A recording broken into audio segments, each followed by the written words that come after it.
Assalamualaikum warahmatullahi wabarakatuh. Nama saya Iqbal Ali Fauzi. NIM saya 2018-320-114 ingin mempresentasikan tentang akuntansi lembaga sosial Islam. Yang pertama ada ruang lingkup lembaga sosial Islam. Pengertian lembaga sosial Islam. Lembaga sosial Islam menurut pandangan Islam adalah sistem norma yang didasarkan pada ajaran Islam dan sengaja diadakan untuk memenuhi kebutuhan keluarga, pendidikan, hukum, politik, sosial, dan budaya. Yang B, macam-macam lembaga sosial Islam. Yang pertama ada lembaga agama. Lembaga agama merupakan suatu lembaga atau institusi penting yang mengukur kehidupan rohani manusia. Yang kedua ada lembaga keluarga.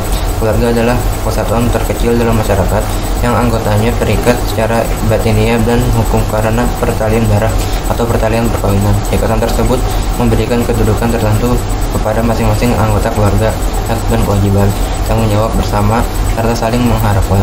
Yang ketiga ada lembaga pendidikan. Dalam undang-undang sistem pendidikan nasional, pendidikan adalah suatu usaha sadar untuk menyiapkan peserta didik melalui kegiatan bimbingan, pengajaran dan atau pelatihan bagi peranannya pada masa yang akan datang. Sekolah merupakan bentuk konkret dari lembaga pendidikan. Terus ada lembaga politik. Lembaga politik adalah keseluruhan tata nilai dan norma yang berkaitan dengan kekuasaan dan merupakan lembaga yang menangani masalah administrasi dan tata tertib umum demi tercapainya keamanan dan ketentraman masyarakat. Yang kelima ada lembaga ekonomi. Lembaga ekonomi mulai muncul ketika orang mulai membutuhkan produk dari masyarakat atau orang lain yang menyangkut barang-barang kebutuhan pokok. Terus ada dana sosial Islam. Dana sosial Islam merupakan sebagian keuntungan hasil pengelolaan simpan pinjam dan usaha ekonomi produktif berdasarkan syariah agama. Bentuk dana sosial Islam disalurkan yaitu berupa zakat, infak, sedekah, dan wakaf. Yang pertama ada zakat.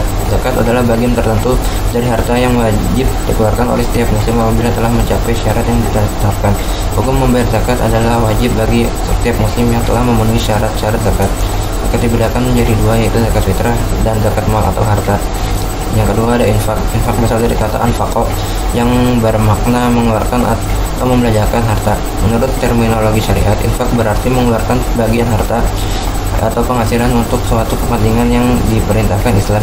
Sifat hukum dari infak adalah wajib kifayah, yaitu suatu kewajiban bagi sekelompok orang yang melaksanakan perintah Allah Subhanahu wa taala sesuai ketentuan syariat. Namun bila sudah dilaksanakan oleh seorang atau beberapa orang, maka kewajiban ini gugur.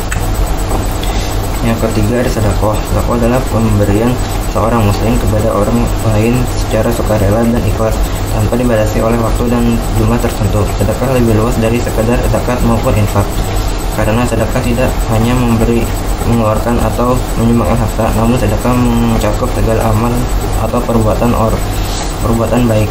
Yang keempat ada wakaf. Wakaf adalah menahan harta yang dapat dimanfaatkan untuk kepentingan umum tanpa mengurangi nilai harta. Wakaf bertujuan untuk mendekatkan diri kepada Allah Subhanahu wa taala. Berbeda dengan sedekah, pahala wakaf jauh lebih besar lantaran manfaatnya dirasakan oleh orang banyak orang dan sifatnya kekal. Pahala wakaf akan terus mengalir meskipun wakifnya telah meninggal dunia. C. Ada akuntansi lembaga sosial Islam. Akuntansi lembaga sosial Islam ada dalam pernyataan standar akuntansi keuangan atau PSAK nomor 19, bertujuan untuk mengukur pengukuran, penyajian, dan pengungkapan transaksi zakat, infak, atau sedekah. Pengakuan dan pengukuran PSAK 19. Yang pertama ada akuntansi untuk zakat. Yang pertama zakat. Penerimaan zakat diakui pada saat kas atau aset non-kas diterima dan diakui sebagai penambah dana zakat. Yang B ada amil berhak mengambil bagian dari zakat untuk menutup biaya operasional dalam menjalankan fungsinya.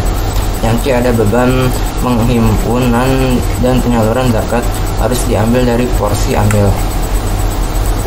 Terus selanjutnya ada akuntansi untuk sedekah atau infak.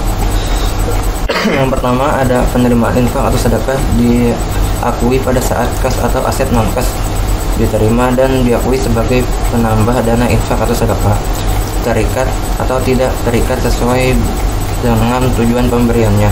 Terus yang B ada aset tidak lancar yang diterima oleh amil dan diamanahkan untuk dikelola, dinilai sebesar nilai wajar saat menerimanya dan diakui sebagai aset tidak lancar, infak atau sedekah.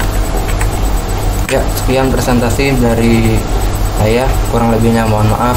Wabillahi taufiq wal hidayah. Wassalamualaikum warahmatullahi wabarakatuh.